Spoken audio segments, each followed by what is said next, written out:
Assalamualaikum warahmatullahi wabarakatuh. Perkenalkan, nama saya Muhammad Sofwan, NIM 1914080014 dari jurusan Tadris IPA Fisika A. Dan video ini saya buat untuk menyelesaikan tugas mata kuliah biofisika yang diampu oleh Ibu Nur Hasna MSI. Materi yang akan saya bahas yaitu fluida dalam sistem biologi. Yang pertama yaitu pengertian fluida dan konsep tekanan. Pengertian fluida yaitu segala jenis zat yang dapat mengalir dalam wujud gas maupun cairan. Berdasarkan pergerakannya, fluida dibedakan menjadi dua, yaitu fluida statik dan juga dinamik. Fluida merupakan subhimpunan dari fase benda, termasuk juga cairan, gas, plasma, dan padat. Konsep tekanan. Tekanan berlaku pada zat cair adalah tekanan hidrostatik yang dipengaruhi oleh kedalamannya. Hukum pokok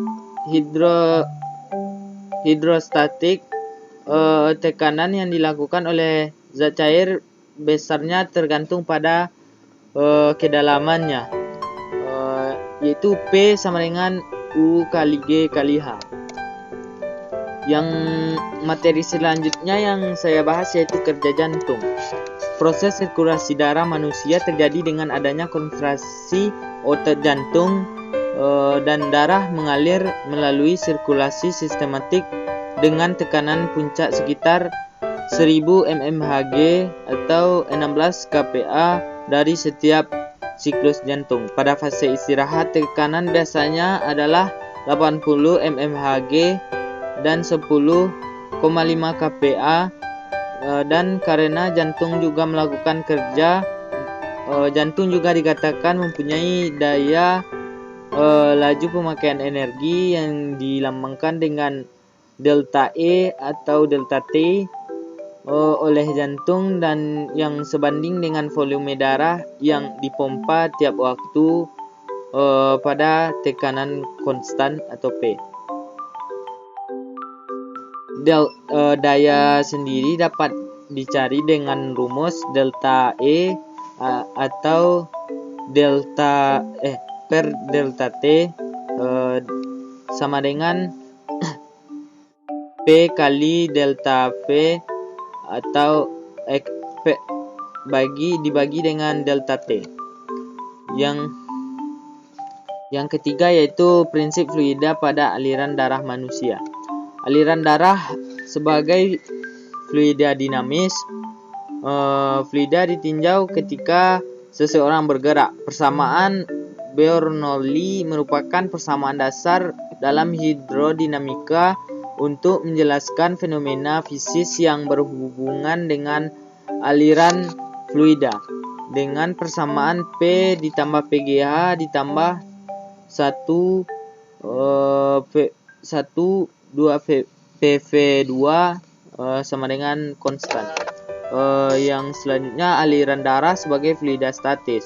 Fluida mencakup zat cair dan gas karena dapat mengalir dari satu tempat ke tempat lain. Fluida tidak mempertahankan bentuknya. Fluida diartikan sebagai suatu zat yang dapat mengalir. Keadaan bahan dapat digolongkan sebagai zat padat dan fluida. Yang selanjutnya yaitu kerja pernafasan pada manusia. Sistem pernafasan pada manusia terbagi menjadi dua, yaitu sistem pernafasan bagian atas dan sistem pernafasan bagian bawah. Dan cara kerjanya sendiri yaitu menarik nafas, maka paru-paru mengembang dan berisi udara, dan udara masuk ke dalam lubang hidung dan penyaringan partikel kecil menuju ke trakea. Dari trakea masuk ke paru-paru melewati cabang bronkus dan bronkiolus sampai ke alveolus pada pertukaran udara. Dan oksigen masuk ke dalam kapiler menuju jantung untuk disebarkan ke seluruh tubuh. Karbon dioksida masuk ke kapiler dan rongga paru-paru. Saat pertukaran oksigen, otot diafragma dan tulang rusuk kembali rileks dan rongga dada kembali seperti semula. Yang selanjutnya yaitu prinsip fluida pada paru-paru manusia.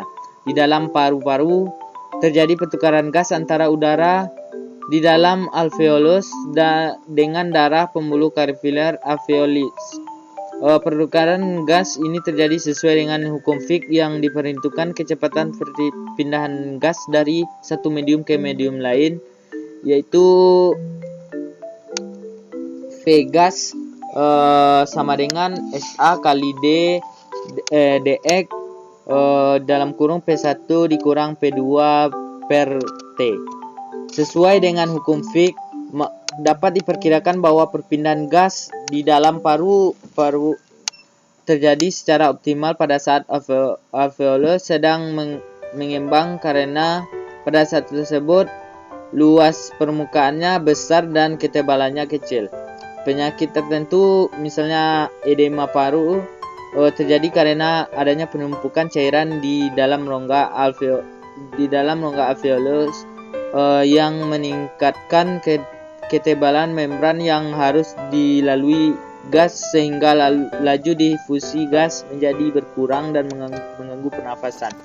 Contoh-contoh penerapan prinsip Fluida pada alat kesehatan, yaitu yang pertama yaitu stetoskop, spiganometer, dan yang selanjutnya yaitu penerapan prinsip Fluida pada burung. Prinsip yang penting mengenai hubungan tekanan fluida dengan kecepatan aliran fluida, yakninya semakin tinggi kecepatan aliran fluida, maka tekanan akan semakin rendah, dan sebaliknya semakin rendah kecepatan aliran fluida, maka tekanan akan semakin tinggi. Hubungan fluida dengan burung terdapat pada bentuk sayap burung yang didesain sedemikian rupa oleh sang pencipta agar bisa mengambil keuntungan dari prinsip tersebut. Yang selanjutnya yaitu menguraikan kontinuitas pada ikan sumpit atau ikan pemanah. Persamaan kontinuitas pada ikan sumpit, bentuk tubuh dari moncong hingga sirip punggung hampir lurus, ukuran tubuhnya sekitar 5-10 cm. Habitatnya ditemukan di Asia Tenggara, India, Filipina, Indonesia, Vanuatu, Kepulauan Solomon, dan Papua Nugini. Pertahanan hidup yaitu air disimpan di dalam insang, diluncurkan dengan menekan insang, dan air lewat rongga mulut dan lidah akan berfungsi sebagai katup. Ciri-ciri khas ikan sumpit yaitu caranya untuk mencari makan dengan menyemburkan air ke permukaan untuk menangkap mangsanya. Dan selanjutnya menguraikan peranan fluida dalam peristiwa fotosintesis pada tumbuhan. Fotosintesis artinya proses penyusunan senyawa yang sederhana menjadi senyawa yang lebih kompleks. Pada bagian ini, tumbuhan yang mengandung klorofil dan dengan bantuan cahaya matahari. Perubahan molekul yang tadinya lebih sederhana dan molekul karbon dioksida dan CO2 dan 6 molekul air atau H2O yang menjadi senyawa kompleks, glukosa atau C6H1206. Perubahan bentuk senyawa tersebut terjadi dalam rangkaian proses yang kompleks, yaitu pada fase terang, energi matahari diserap klorofil untuk diubah menjadi energi kimia. Pada fase gelap, karbon dioksida dan ion hidrogen akan berikatan dengan bantuan energi kimia yang dihasilkan pada reaksi. Selanjutnya yaitu konsep-konsep fisika pada proses naiknya air sampai ke daun. Yang pertama, akar sampai ke daun. Proses masuknya air ke tanaman yang pertama yaitu proses pengangkutan air mineral dari dalam tanah oleh tumbuhan, berawal dari air di dalam tanah diserap oleh rambut akar dan lalu melalui epidermis akar dan melintasi korteks akar dan masuk ke dalam stele. Dari stele, air dan mineral melalui xilem dan air tiba di daun pada dahan yang tertinggi. Daya kapilaritas batang, yaitu daya kapilaritas batang adalah kemampuan si lem yang memiliki diameter sangat kecil untuk menaikkan permukaan air lebih tinggi dibanding dengan di luar pembuluh. Daya kapilaritas dipengaruhi oleh gaya kohesi dan gaya adesi. Gaya kohesi adalah gaya antar molekul yang sejenis dan gaya adesi adalah gaya tarik antar molekul zat yang tidak sejenis. Daya yang selanjutnya daya hisap daun. Daya hisap daun memiliki kemampuan daun untuk menyerap air dari jaringan yang ada di bawahnya, yaitu batang, dan kemampuan ini disebabkan karena tekanan osmosis pada sel daun lebih tinggi daripada sel batang. Perbedaan tekanan osmosis ini karena daun selalu mengeluarkan air saat terjadi transpirasi. Yang selanjutnya ayat Al-Quran yang berkaitan dengan fluida dalam sistem biologi. Dalam Quran surat Al-Baqarah ayat 164,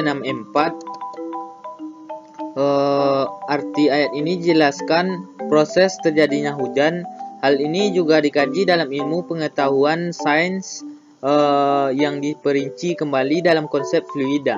Sehingga dalam mempelajari IPA kita bisa mengkaitkan dengan kajian ilmu agama di dalam Al-Quran yang telah menerangkan berbagai fenomena alam yang tidak diketahui sebelumnya. Hanya sekian yang dapat saya jelaskan. Wabillahi taufiq wal hidayah. Wassalamualaikum warahmatullahi wabarakatuh.